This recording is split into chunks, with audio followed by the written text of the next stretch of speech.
Guys, hindi po ako agent. Sa mga nagsasabi na kung pwede daw ako maging agent nila, pwede ko daw sila ipasok. Guys, yan yung bagay na ayaw kong pasukin, yung sakit ng ulo. Although meron agency na nagsabi na sa akin na kung gusto kong magpasok ng tao, ayoko po kasi sabi nila, sige, bibigyan ka namin ng ganito per head, magpasok ka ng tao. Ayoko po siyang iano kasi hindi ako sigurado dun sa company na nagsabi sa akin, sa agency na nagsabi sa akin. So, hindi ko po talaga siya pinapasok, yung ganon. Kaya sinasabihan ko lang kayo kung ano yung mga agency na pwede nyong mapuntahan, mapasukan dyan sa atin sa Pilipinas. Kasi po gusto ko kayo mismo yung magpunta doon, kayo mismo yung mag-check. So, wag po kayong umasa lagi na meron kayong agent kasi dyan kayo mapapahamak, guys. I will tell you this kasi ako po ay na-scam na way back, basta noong 2021, so na-scam na ako.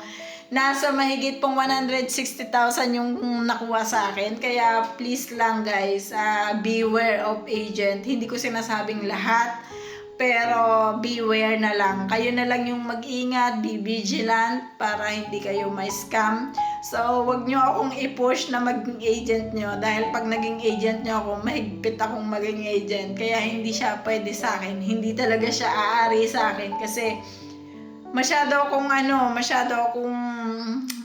ayoko kasi nang napapahiya. Ayoko na nabubutasan ako. Ayoko na may masasabi sa akin ng tao. Napansin nyo doon sa mga vlogs natin, lagi akong nasa average, lagi akong nagre-rely into, not in conclusion, pero in reality talaga, sinasabi ko sa inyo, ganito talaga yung sasahurin nyo, pwedeng ganito ang sahurin nyo, pero lagi ako nagsasabi sa inyo ng mga but, laging may pero, kasi iba-iba kasi tayo dito. Hindi yung sinabi ko is doon lang kayo naka-retain. Parang doon lang talaga kayo nagbe-base.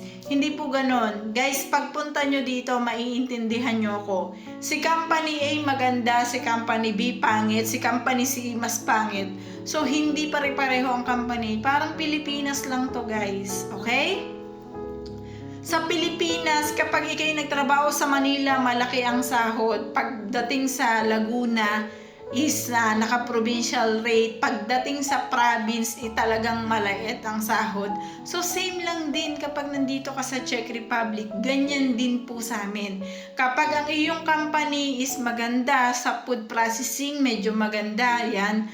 Sa automotive, medyo maganda. Pero pag ang napuntahan mo is yung mga sa warehouse, hindi naman natin masasabi na pangit, pero merong mga benefits na may benefits ang automotive na hindi benefits ng warehouse. Kaya hindi natin pwedeng i-compare at pare-parehohin na etong company na to, ang sabi ng vlogger na nasa Czech Republic is ganito daw yung sahod. Ito na talaga yung sahod namin. So, hindi po siya ganon. Kaya guys, please lang, mag-apply kayo doon sa agency na gusto nyo pag-applyan. And then, pag nag-apply kayo doon sa agency, huwag po kayo mag-agent. Kung gusto nyo, ayaw nyo nang nahihirapan, mas prone kasi talaga sa scam ang may agent. Ako na po ang nagsasabi, especially, halimbawa ako, sinabihan nyo ako, kasi ilan na po yung nabasa ko sa comment section natin. Pwede ka po bang maging agent? So, paano kung halimbawa manluloko ako? Sasabihin ko sa iyo, sige, bayaran mo ako ng 10,000, ayusin ko. Ako ang mag-aano ng agency mo. Paano kung ginrab ko yung opportunity na gano'n na gusto nyo ako maging agent dahil lang nagsasalita ako sa harapan nyo, gusto nyo ako maging agent. What if ganun yung gawin ko, di ba? So, parang mapapahamak kayo. Paano kung hindi ganito yung mindset ko? Paano kung hindi ganito yung dignity ko? Dignity.